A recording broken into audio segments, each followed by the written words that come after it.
Welcome, everyone. Today we've got a very special edition of AZ Sports Box, the first one on Blaze Radio. As you can hear my dog yawning in excitement. We've got a lot of things, including, first of all, we have to mention this is our first time back since the NBA draft, first time back since the Toronto Raptors became your 2019 NBA champions, and since the World Cup started. So we've got a whole bunch of things, including free agency as of yesterday. So let's just get started. Caleb, Phil Kessel, recently this week, was traded to the Arizona Coyotes. The Pittsburgh Penguins got Alex Galchenyuk, but really it was mostly Penguins got cap space, and the Arizona Coyotes got Phil Kessel. What do you think about that trade? It was definitely a huge trade. What was it? Galchenyuk was a left wing, and the fact that they got him, back 2 seasons ago in the trade with Montreal, that was definitely a huge win for them, especially since they gave away Max Domi in that trade. So Galchenyuk has only been with the Coyotes for just only a few years. He hasn't, but definitely made his mark in the franchise. It definitely was a risky move. It wasn't just Galchenyuk they traded, from what I've seen, but they also traded, it looks like, P.O. Joseph to the Penguins as well. So this definitely was a huge trade. But not only did they get Phil Kessel, they got Dane Burks and a 2021 fourth-round draft pick in the 2021 NHL draft. So obviously they got a lot more than what they could have gotten. But yeah, I thought it was a really good trade. I'm definitely excited because not only this trade, but also the Soderberg trade they got in exchange for Kevin Connaughton, which I think was announced a few days prior. This is definitely an exciting team to watch. I think the Coyotes, they were close to making the playoffs this year. They came up short when it came up to the Stanley Cup playoffs. I think they lost it to Colorado, right, if I'm correct. But overall, I think this is a good trade. If they didn't make the playoffs this year, they will make it next year, especially with this trade, bringing Coach for Coyotes. This is going to be exciting. So what do you think about this trade? Do you think the Coyotes are playoff material now? Look, to quote a great Troy Trouser, probably just martyred his last name, but there are players I know in the NHL who are either stars today or stars from 2 years ago. Phil Kessel, I think it kind of falls into stars of yesteryear. I think it is a good move. I think they can get another good year or two out of him. But overall, he is way past his prime, and I do think that this is kind of like a desperation move. Yeah, I think they'll be able to sneak into the playoffs because they were so close last year, but I don't think it's anywhere near the push that they need in order to make the Stanley Cup Finals or even come close to that. Okay. And what do you think of Pittsburgh getting Galchenyuk and P.O. Joseph in return? This is kind of a rebuilding phase for the Pens. I don't think it's about getting Galchenyuk and Joseph as much as it is about getting the cap space. Expiring contracts are a rare commodity, and the point is that if you can free up that cap space and hopefully sign another big free agent in the next year, have room obviously to sign your draft picks.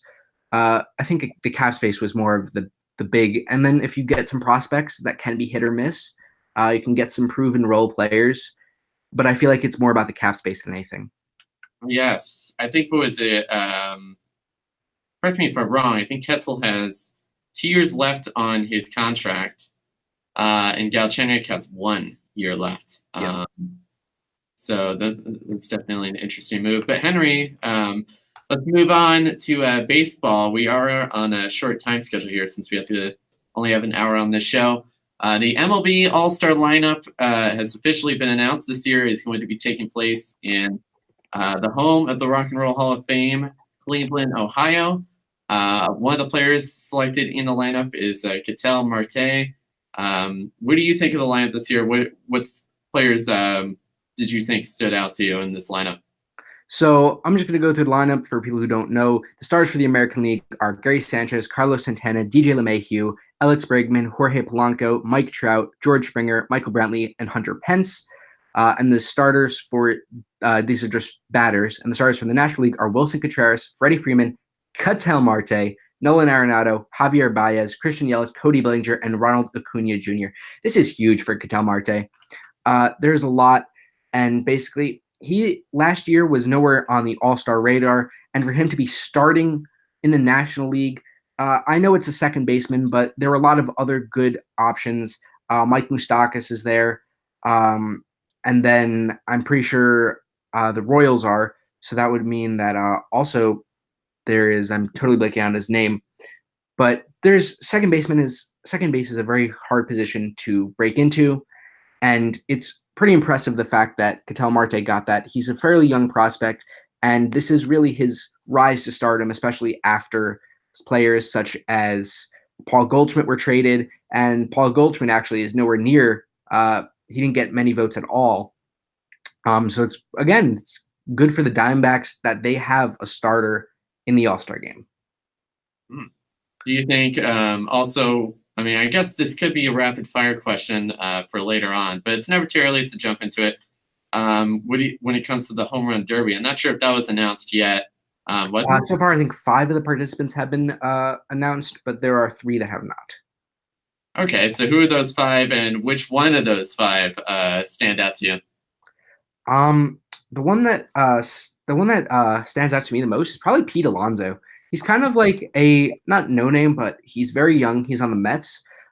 He is a reserve for the All-Star game, and he has a nasty long ball. Either that or Christian Yelich. Christian Yelich currently leads the MLB in home runs after winning MVP last year. And he's just started on fire. I think he has the 4th most home runs from a reigning MVP heading into the All-Star break. And Christian Yelich could be a favorite. And then, Pete Alonso would be a dark horse. Okay. All right. Now, on to our next topic. And Henry, why don't you introduce it? Okay. I do know how to introduce things. So the Dangers versus the Rattlers in the IFL playoffs. The Arizona Rattlers will host the United Bowl against Sioux Falls. So, Caleb, we've been following the Rattlers. They are still undefeated. So what did you think about them in their last outing? You know, I thought it was a really impressive game. I thought the refs were a little unreasonable in some of the plays, but in the end, the Rattlers did get the W. They won the Intense Conference Championship as they planned to. I mean, this team looks like no one could possibly stop them. It is just a team that has been completely on fire, that has not even lost one game this season. They're on the verge of completing an all-year perfect season. They did it in the regular season. Now they have the chance to do it in the playoffs. Not only that, I don't know if you recognize, the game was played in Glendale at Gila River Arena, where the Coyotes play, because of, I think it was scheduling conflicts at Talking Stick Resort Arena, where their original home is. But they still packed the place, and it was a pretty good game. They're going to be heading to the United Bowl. The last time they hosted a championship was in that Gila River Arena. Fortunately, they lost to Philly, though. But it's definitely exciting. Sioux Falls, they have a little bit of a rivalry going on with them. The last time they were in the United Bowl, they played Sioux Falls on their home turf, and they beat them to win their first IFL title. So, I mean, this is going to be an exciting game to watch. I'm definitely excited to watch it. I hope the Rattlers can break the curse on winning the championship at home, because it seems like the last 2 championships they hosted, they lost. And what was not just the was it Arena Bowl 29 they hosted against Philly, but back in 2011 they had Arena Bowl 24, and we've talked about this on the show. They lost to Jacksonville on a last-second touchdown, and it was to see the arena just go from really loud to just dead quiet like that in like a matter of seconds, which is not easy to witness. So who knows? But I think the Rattlers, this seems like an easy win, honestly, when it comes to a team like Sioux Falls. What's interesting is that Sioux Falls ended the Rattlers season last year, and I think it was the last-second field goal in the conference championship, and they did it in Arizona. So Sioux Falls definitely, I think, has a decent chance, but I think it's obvious that people are going to go for the Rattlers pick when it comes to predicting the championship outcome. So I'm going to put you on the spot here. Do you have a score for us? Well, even though I do think the Rattlers are going to win, I think it is going to be close. I'm going to say an indoor football league tends to be really high scoring. But what's interesting is the Rattlers, they tend to break that rule, somehow figure out how to not make it high scoring, especially that blowout against Cedar Rapids at some point in the season. On the road, they did it. But gosh, if I'm going to say final score, it's going to be 55-72. I think All right. it's pretty close. You heard it here first. Last few minutes, they're going to just completely take control. So, all right, you heard it here first. Kayla's prediction: 55. Sorry, was it 55-52? No, 55-70. 55-70. Yes. All right. Well, I'll I'm just take gonna, those. for anyone listening, if you have any questions that you guys want us to talk about, just go on to Twitter and you can add us. Our handle is capital AZS Sportsbox. So if you have any questions that you would want us to answer, we will have a portion later in the show, as long as time allows, that we will be able to basically answer any of your questions. So if you want, again, our Twitter handle is AZ Sportsbox. A, Z, S, and B are capitalized.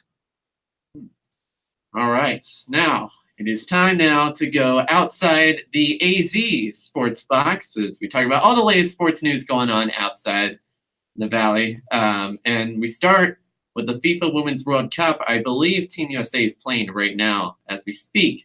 Yes, they're currently playing England. Yes. In the semifinals. Semifinal. But let's talk about their previous game. It was definitely an impressive game to watch. Team USA played the host of this year's Women's World Cup. Sorry, just a quick. The England plays the United States tomorrow at 3. Tomorrow at 3. Okay. So we'll definitely have time to talk about that. But yeah, let's talk about that last game. Team USA defeating France, especially with France having that home field advantage. And Team USA, they had the lead the whole game. They got the first goal. They got 2 goals in a row before France took control. Well, at least tried to make it a game. But what were your thoughts on that game of Team USA winning? No one thought that Team USA was going to win that game, honestly. I didn't think they were going to win. I mean, I did think that they were going to win. I wanted to bet Alex Rodier on it because I know he was very high on France. But yeah, basically this was a tale of, first of all, one player, Megan Rapinoe, who had a goal in the first 5 minutes, and then a goal in the 65th minute to give US a 2-0 lead. Obviously, Wendell Reinhardt from France scored late to have a more respectable 2-1. But yeah, this was there were a few lucky strikes. Megan Rapinoe, though, absolutely phenomenal. She deserves all the credit. I don't know if you've seen her Hulu ads. She's fantastic in those too. But she is now tied for, I think, the league in goals with teammate Alex Morgan. Alex Morgan had all of them in the first game, the 13-0 blowout. But yeah, Megan Rapinoe is really just absolutely on fire recently. And I think that the U.S. has proved that they are the best team, and I think they really will repeat as champions. Wow. Do you have anyone that you think you could stop them? Do you think England can? Do you think Sweden can? What is your prediction for the FIFA Women's World Cup? I mean, honestly, I think England is going to be the only threat left. Netherlands and Sweden, they do look competitive, but I don't know. Team USA is coming in hard. I think England's the only threat left. If England doesn't beat them, then no one else can. So I think this semifinal matchup is going to be harder than the actual final. So we'll wait and see, though. But yeah, I think Team USA, I think they can beat England and win it all, repeat his title. So, I mean, would you disagree with that, though? No, I'd say that England is the definite biggest opponent left for the U.S. women's team. All respect to Sweden and Netherlands, if those are the two teams correct. England has, I think they currently have, let me just double check, but right now I think they currently have like a 25% chance is what the odds are giving them, 22% chance. United States has a 51% chance, and these are within the first 90 minutes. So yeah, again, England, I feel like they don't have as much going for them. They have only faced once previously in the Women's World Cup, and USA won 3-0 in the quarterfinals of the 2007. And also, the USA has only lost one of their last 5 international matches against England. And their most recent match was a 2-2 in the She Believes Cup in March. But again, the U.S. women's division, their team is just on absolute fire. They have passion. They're playing with heart. And I think they have momentum that England will not be able to stop.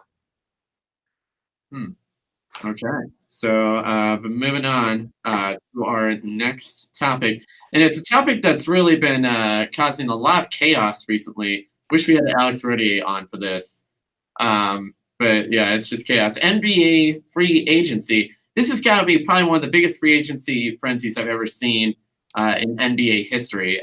So far, so I think the latest news is Klay Thompson has just re-signed with Golden State. Although I think he's going to be sitting out the next season. He will. He should be back in, I think, March is when he's expected to. So, I mean, it'll still be a while. But yeah, what is it? Kawhi Leonard, still no announcement on that, I don't think. No. So, crazy. I mean, what are the biggest eye openers you've seen from NBA free agency? And I mean, I guess we can talk about Golden State, especially what happened, or the New York Knicks, what happened. What do you think? Well, for the New York Knicks, it's more of what didn't happen. But yeah, the biggest surprise would definitely have to be the Brooklyn Nets. They have their own super team brewing. They got Kevin Durant, Kawhi Leonard, and DeAndre Jordan. Kawhi Leonard, all three of them took massive pay cuts or moderate pay cuts. That way they could join each other and form this super team in Brooklyn, which was very interesting when it comes to the Nets. Some other big news. The Miami Heat had a sign-in trade with Jimmy Butler and the 76ers. In that trade, Josh Richardson, all-star from the Miami Heat, has gone to the 76ers. 76ers have also signed Celtics big man Al Horford. The Celtics had also replaced Kyrie Irving with all-star and possible an all-NBA first-team player, Kemba Walker, point guard. Some other news, Robin and Brooke Lopez will stay with, well, Robin is now on the Bucks and Brooke Lopez will stay with the Bucks. Malcolm Brogdon was involved with a sign and trade with the Pacers, I believe, and Jeremy Lamb has also signed with the Pacers. Trying to think of any other big moves. Oh, and then D'Angelo Russell, in a shocking move, was traded in a sign and trade to the Golden State Warriors, which is just absolutely mind-boggling. Not only do they have Klay Thompson, Steph Curry, they now have D'Angelo Russell. They did have to get rid of Andre Iguodala, which is they told him earlier in the week that he might have to. I know Alex Rodier was very upset about this. Yeah, it was. But you know what? They showed him their respect. They told him they were very open with him. But honestly, I don't even know what to think about it. Boogie Cousins has yet to be signed. I predict that he will go to the New York Knicks. New York Knicks have they went from being linked to every single big name free agent, and they ended up with Bobby Portis, Taj Gibson, Julius Randle, and Elfrid Payton. So, yeah, just a lot of interesting things going around. Hassan Whiteside also was traded today in a more of a cap relieving move for the Miami Heat. But yeah, Caleb, what do you think about all these moves? Gosh, I mean, it's definitely crazy. Is the Kawhi Leonard deal really official at Brooklyn? Or is it still like Kawhi Leonard? No. Kevin Durant, Kyrie Irving, and DeAndre Jordan. Oh, I thought you said Kawhi Leonard went to Brooklyn. I don't think I did. I hope I didn't. If I did, I was mistaken. It's Kevin Durant, Kyrie Irving, and DeAndre Jordan. Dang, that is a super team. Brooklyn, I think it's definitely going to be a good team, a very competitive team, especially since the Eastern Conference is now competitive again with LeBron James leaving Cleveland. So, I mean, it's definitely going to be exciting. I think Brooklyn is going to be the huge winner out of all this free agency. So, the question is, though, who's going to get Kawhi Leonard in all this? I still am pretty convinced I don't think he could stay with Toronto. There's definitely still a possibility that he leaves Toronto. And kind of confused the way you just said there, but yes, I think that it's between Toronto and the Clippers. I don't think the possibility of him joining Anthony Davis, who is newly traded for, we haven't talked about this yet, but Anthony Davis was traded for Lonzo Ball, Brandon Ingram, Josh Hart, and 3 first-round picks, including the 4th overall pick, who turned out to be, I think, traded back again. But yeah, I don't think that there's a chance that that Kawhi Leonard will join the Lakers as has been predicted. But I think he could join the Celtics. I mean, sorry, the Clippers, and There's it would be very interesting. no way he's joining the Lakers. I think everyone is going to want to jump out the window if he does. I mean, if he's going to LA, it's obviously going to be the Clippers. But I don't know if you've seen the deal that Toronto is offering him. They're offering him, was it free housing, all this free stuff, just to get him to stay in Toronto. Do you think that's actually going to work? I mean, this you can tell how much the city loves him. He's a fun guy, and so I don't know if you get the reference there, but NBA Twitter. And he broke the Drake curse. Yeah, he was able to give Toronto and Canada. He was literally Canada's champion, their first ever NBA championship. So it would obviously be devastating, completely kill their playoff chances, not playoff chances, but repeat chances if he left. So I don't think that stuff has really anything to do with it. Wherever he goes, he's going to have enough money to afford however many houses he wants. He's getting the max no matter what. The Clippers have the space, and the Raptors have the space. They cannot offer a supermax, so there's really not much money incentive to stay with the Toronto Raptors. But yeah, it all depends on how his family feels, how he feels with the state, and if he wants to be in Toronto. Why he wanted to go to the Clippers, because it's LA's home to him, right? That I am not positive of, but yeah, LA. The just prospect of going to LA is intriguing for all opportunities. If you want to pursue an acting career, which I think everyone would be down to have Kawhi Leonard doing an acting career. I feel like it would just be amazing. I don't know if you've seen his commercial on the Spurs, but absolutely hilarious. Oh my god, fun guy. Spam 3, he'll be the lead star. But yeah, moving on. Now we are going to the rapid fire segment. So this one we already went through the first question, which is who's going to win the Women's World Cup. I think we both say the U.S. women's team will win it. The next question, Caleb, who do you have as your biggest all-star snub?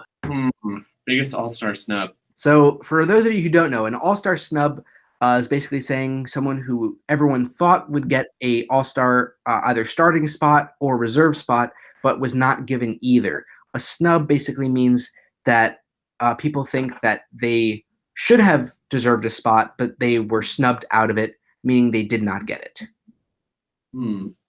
So that being said, for all anyone else, that's pretty common sports phrase. But Caleb, who is your all-star snub? Gosh, honestly, I haven't watched baseball in a while, so I'm just gonna be completely random. So actually, no, you know what? I'm not even gonna answer this question because I know it'd be completely stupid. But I'll ask you, who's the biggest snub? Mine's gonna be a player who was able to make it as a reserve, but Rockies shortstop Trevor Story. I saw a stat earlier. I think he leads all shortstops or is in the top 2 in almost every major category. Not to mention he's a fantastic defender. I know Javier Baez has been absolutely insane, but Trevor Story did not even get the initial reserve role. He obviously is injured right now, but I feel like Trevor Story should have gotten the nod as the all-star starter. So moving on to our next rapid fire question. Caleb, do you want to do this one? Yes. So, not sure if you know, the Indoor Football League and the National Arena League, there are so many rip-off football leagues. I mean, obviously the AAF was another rip-off football league that didn't succeed. They folded midway through the season, but that's a totally different story. When it comes to the arena football business, everyone wants to be number one and try to dethrone the main Arena Football League, which is the league that the Rattlers used to play in. But now 2 leagues are trying to battle to compete with the AFL, but so far they've been, I say it, unsuccessful when it comes to maybe ratings, rules. So there are 2 leagues in particular that want to compete with the AFL, the Indoor Football League and the National Arena League.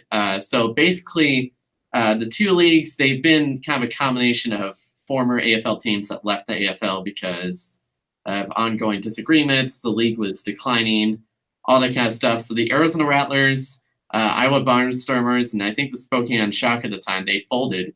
They all jumped to the IFL. Meanwhile, the Jacksonville Sharks, which is a team that the Rattlers lost in the Arena Bowl once in 2011, they went to form their own league called the National Arena League. Now, obviously, there's a lot of disagreements going on. There's different rules between the two leagues. I don't know if you've ever seen this rule, but there is a rule on a kick return that if it hits the field goal net is what is being called a deuce, automatic 2 points. I know that they're wanting to present that in the actual NFL, especially with Justin Tucker and long kickers like that. I know that would be actually a very interesting rule to see play out. Exactly, right? So that's what they're doing. It's kind of like their replacement to the rebound nets in the Arena Football League because they have to use regular field goal nets. So yeah, that's what the NAL does. IFL rules are more like trying to adapt to the outdoor league, which I'm not really a big fan of because if you're going to be indoor, you might as well take advantage of it, like the AFL has. But yeah, there's been talks of a long time of the IFL and NAL officially merging together to form a unified league to try to compete with the Arena Football League. Do you think these two leagues should merge? Yeah, I 100% do. I think that the IFL is pretty shallow.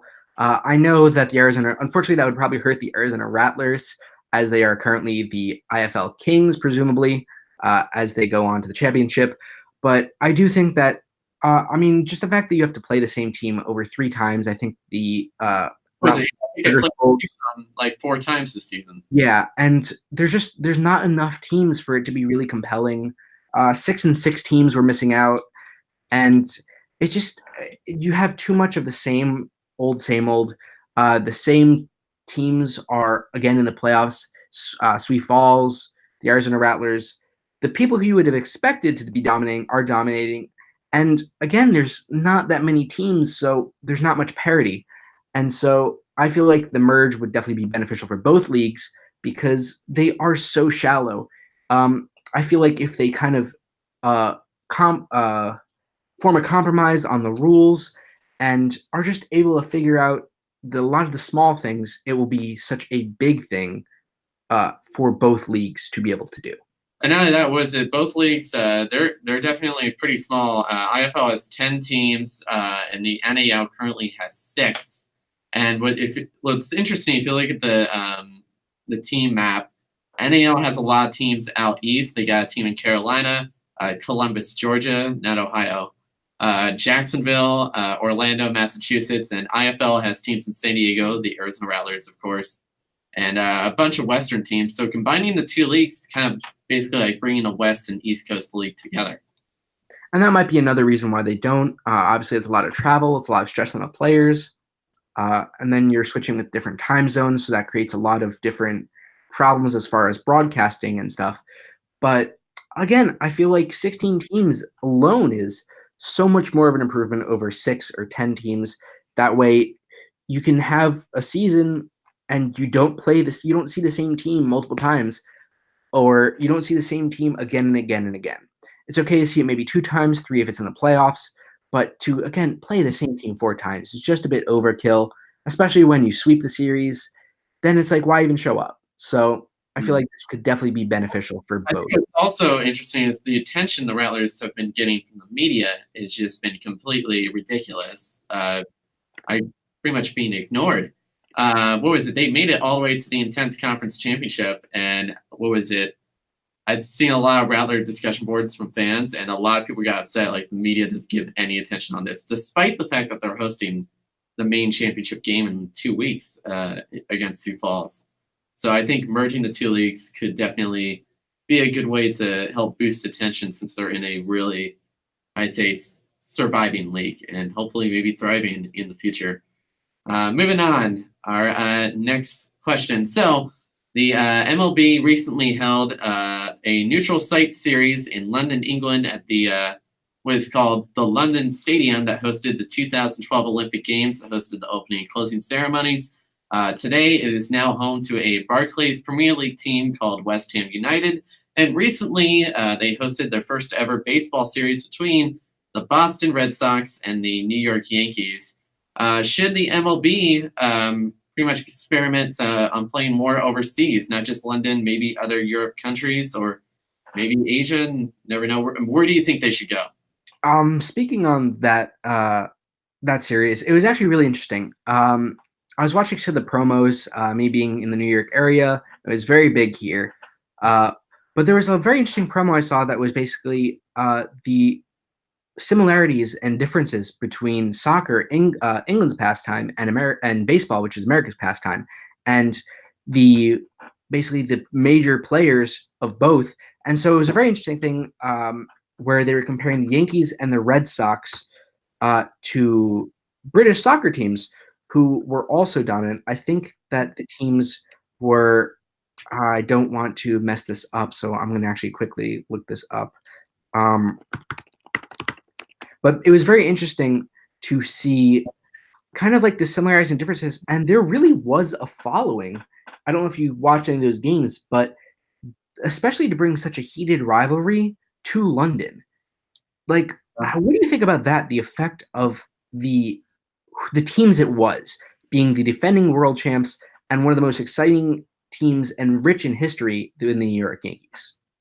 I mean, it was definitely exciting because what was it? That first game, you can tell you thought it was gonna be like a blowout because what was it? The Yankees, I think, were up 10 runs. It was definitely, I think, probably more than 10. Well, both games were in the Yankees got into double digits. It was. I saw a joke on there saying that since center field was 485 feet, they were calling it a London double. Yeah, that was crazy. It was really exciting to watch. And what was it? I think the NFL has tried multiple times. Well, I mean, they do it every season. They play 4 games at like Wembley Stadium in London. But it seems like they had a more appealing crowd when it came to watching baseball. But do you think the MLB should possibly do a London team? I think it'd practically be impossible though because of time differences, because 8-hour time difference compared to East Coast. But yeah, what do you think about that?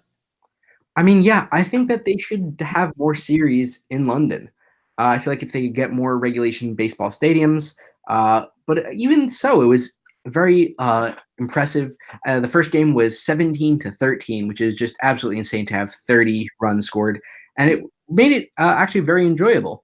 And there are a lot of sort of similar sports in England, such as cricket, and so I can see if they do move kind of throughout England, maybe have something at Wembley Stadium. I don't know how that would even work, but I feel like that would just be momentous in general.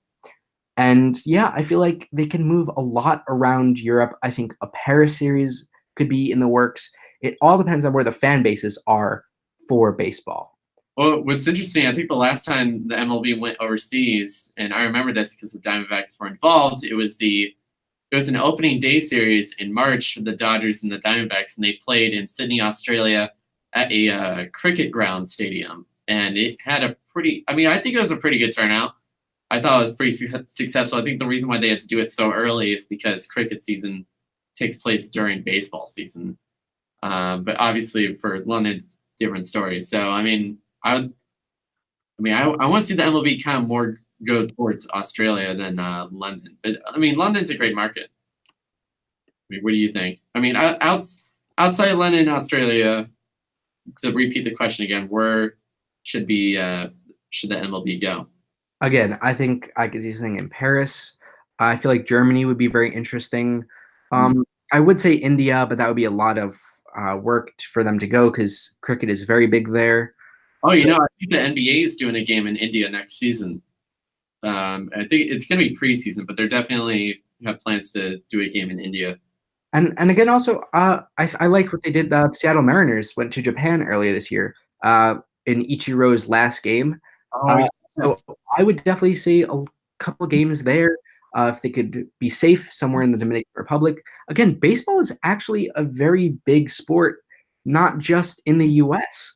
So it does get draws. People are interested. Yeah, it's going to be an Olympic sport, I think, again in 2020, the next Olympic Games. So it's definitely, I think, could have that same level of popularity that the world gives for soccer. Do you think baseball could end up getting that same popularity? For that, I think there would need to be a baseball World Cup, and I would be very down for that, actually. I know they sometimes have the Little League World Series. They have a lot of U.S. territories. But, I think that could be a very interesting prospect, having a baseball World Cup. So, hey, maybe we should. That's what the You're classic. here first on the AZ Sports Box podcast. Now I've got our last rapid fire question here.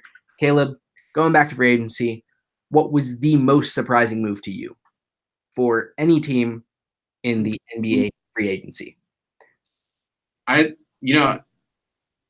Everyone suspected he was going to leave, but I would say Kevin Durant with going to Brooklyn, because the way he ended at Golden State definitely kind of sucked at the injury. It felt like he had some unfinished business with Golden State. So I think it was a little bit of a shock that he left Golden State. I think he would have definitely helped Golden State win another title or two. So I think they would have loved that. And let's face it, I don't think they got Klay Thompson back, and obviously they're losing other star players like Andre Iguodala. Golden State isn't going to be good anymore. I think. Would you disagree with that? I don't think they're going to be. I would definitely disagree with that. They still have at least 3 All-Stars. 4 All-Stars in Draymond Green, now D'Angelo Russell, Klay Thompson, and Steph Curry. Not to mention they have Kevon Looney. Even those players, they had a pretty lousy regular season. They were lucky they got this far to the finals. I would again strongly disagree with that. They were still the second best team in the West, and you can't count out. Don't forget, before Kevin Durant arrived, it was Draymond Green, Stephen Curry, and Klay Thompson. Those were the 3 main players who made their first 2 championships. They didn't get Kevin Durant till after that. This is still a team that is incredibly packed with star power, 2 of the best shooters, and one of the most versatile players in NBA history in Draymond Green. Yeah, but if you really think they're going to be good again, like talking about maybe winning another championship when they're going to be playing teams against LA Lakers, and they got LeBron James, Anthony Davis, the Pelicans are going to have Zion Williamson and Lonzo Ball. Although Lonzo Ball obviously has some improvement to do. I'd say Brad Ingram's more exactly over to than Lonzo Ball or Josh Hart even. Yeah, pretty much. And now that KD going to Brooklyn, and here's the thing about KD going to Brooklyn. Durant had said that Kevin Durant actually felt disrespected by the Warriors. They were unsure about Kevin Durant, so they didn't want to offer him a max, which led to him feeling very disrespected by the Dubs. Exact quote from that source says, all negative things that transpired, they showed a lack of respect. And so Kevin Durant was actually very hurt by the Warriors and the offer that he received, which I found which is why he ended up leaving. Really? Because they didn't offer him any deal? They did offer him a deal, but it was nowhere near a max. And it didn't have to do with the money. I think it had to do with respect, because he did take less than the max with Brooklyn. That way he could team with Kyrie and DeAndre Jordan. Wow. I mean, I think they were probably convinced that he was going to leave Golden State. I mean, maybe they weren't confident they were going to reacquire him. That's probably why they didn't offer a max. I think that wouldn't make sense, because I think he would have actually re-signed if they offered him a max, but they just didn't know how he would be after his injury and after the surgery. And so I feel like that was the biggest reason why they didn't. But yeah, going back to your question earlier, I think that the Golden State Warriors are definitely still in competition for the championship, the NBA championship. As long as Klay Thompson returns and is the same explosive player, I'm not going to say they're going to be as good as last year, but don't forget, even without Kevin Durant, they still made the finals. All they have lost is Kevin Durant, and they have gained more with D'Angelo Russell. No, compared to the competitive field that they're going to be facing next season, I do not think Golden State is going to win another title. It's just not. I don't think it's going to happen. Well, do you want to do a bet here, over under on 60 games? Yeah, please. Well, I mean, all right. Well, let's throw that out as another rapid fire question, since we got still 15 minutes here on Blaze Radio. Who's going to win the 2020 NBA Finals? Currently, from the last time I checked in the Vegas betting odds, the Lakers had the #1 odds. Although I think after the free agency news, it probably would have changed by now. Who's going to win it all next year? And I hope you're not going to say Golden State. I mean, I would say Golden State if Klay Thompson had returned early enough. I would say Brooklyn if Kevin Durant could return early enough. I have KD. to go with the Bucks. The Bucks only lost Malcolm Brogdon. They retained all their major players. It all depends on where Kawhi Leonard goes, but I think the Bucks, Giannis is only going to get better. Giannis has a fire. I think he's going to improve his three-pointers and his long-range game, become an even better facilitator. And I think he is the most driven player in the NBA. And I think that he's going to, again, Chris Middleton resigned and Brooke Lopez resigned. So I think the Bucks have a shot of coming back and this time actually winning. What about you, Caleb? What do you think? I mean, gosh, I totally forgot Giannis is still in the NBA. He is a powerhouse, and definitely is looking to redeem the Milwaukee Bucks, especially after losing pretty hard in the Eastern Conference Finals. I guess they pretty much thought the conference finals ends after 2 games. Obviously, Toronto had to teach them that the hard way. Milwaukee's a good pick. I like them. I'm gonna have to go with the Brooklyn Nets, though. They got a super team, and obviously that kind of does make it boring because I'm not a big fan of super teams when it comes to an NBA fan perspective because you want it to be more competitive. But I think Brooklyn's gonna take it all. I mean, would you disagree though that other than Milwaukee's kind of the only other threat? I think maybe Toronto. Do you think Brooklyn takes the Eastern Conference title? Again, I think it all depends on Kevin Durant. Kevin Durant, the Achilles injury is probably the most devastating injury for a basketball player to have. Obviously, he got right on with the surgery. How soon can he return? Is there any update on that? I haven't seen. It's probably going to be around March, is what I think it is. Time around Klay Thompson. Yeah, very similar to Klay Thompson's. It's a devastating injury. And so I think Klay Thompson will actually return earlier than Kevin Durant. But yeah, and a lot of players are never the same. Dude, if we're talking about NBA Finals title, as long as they can get KD in, if they're hanging on in the regular season, they get a playoff spot, and KD comes back just in time for playoff season, they can win it all. I think it's Brooklyn. That's a very bold prediction right there. So I'll take a.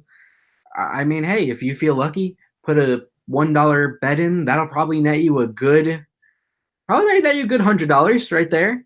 How much are you willing to bet? Oh, I'll give you 5-1 odds, and I'll do $10. Okay. Let me see. I'll give you $2 for Brooklyn. All right, and I will give you 10. You know what? I'll even give you $20 if they win. If they win, $20. First bet on Blaze Radio. Serious game going on Blaze Radio. All right. We still got less than 9 minutes here on Blaze Radio.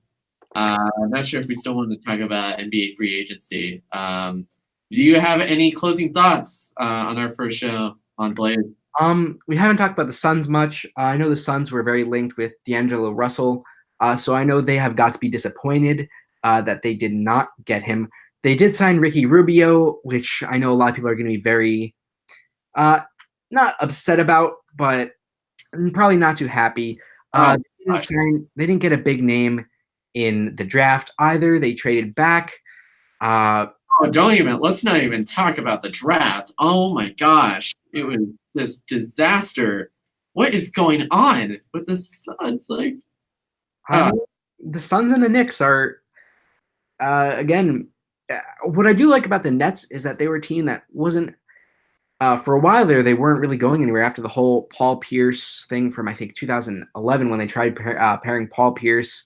They got KG, and basically tried doing like a Boston Celtics 2008 part 2, where they got a bunch of older veterans and gave them a boatload of money, and they didn't really recover that until this year.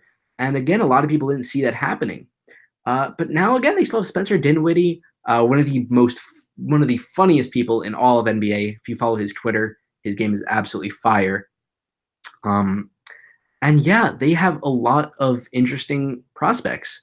And so it'll be very interesting. Do you think with the Suns' new head coach, because we still haven't seen him coach yet for the Suns, as we're still, I think, a few months away from the season starting, do you think the Suns will have at least some improvement going into next season, or is it still going to be a real rebuilding process? I mean, I don't think they'll be as heavy with the tank because obviously, as this year proved, the tank doesn't always work. And so I feel like this is kind of the year right now, while Devin Booker is sort of reasonable in his contract, DeAndre Ayton is fairly cheap. I think this is the year where you go in and you try and make your moves. This is the year I think they stop the tanking. And as long as their main pieces can stay healthy, I think that this will be definitely an up year for the Suns. I think they could get 40 to 50 wins. If they really, really want to, I'd say around like 42 wins is definitely reasonable, which is a 500 record. It's definitely Maybe get the 8th seed. Definitely going to be interesting. All right. Well, that is going to do it for our first show on Blaze Radio. Hopefully many more to come. With many more hosts that will join us. Unfortunately, there were a lot of issues, but yeah. Yeah, so ad-lib most of the show, but you know what? I think it turned out all right. All right. Well, that is going to do it. Also, once again, big shout out to Alex Rudy, Parker Gray, and Nicole Pinter, and Brandon Bonaparte, of course, hasn't been on the show in a while, who couldn't join us. Hopefully, we will have him back here next week. But that is going to do it for Henry Steiner. Caleb Bushy saying goodbye for now. We are going to be here every Monday at 12 p.m. right here on Blaze Radio. You can listen to us on the live stream at blazeradioonline.com. That's going to do it. We'll see you back here, same place, same time next week. We hope you're Phoenix, Arizona. Mm-hmm.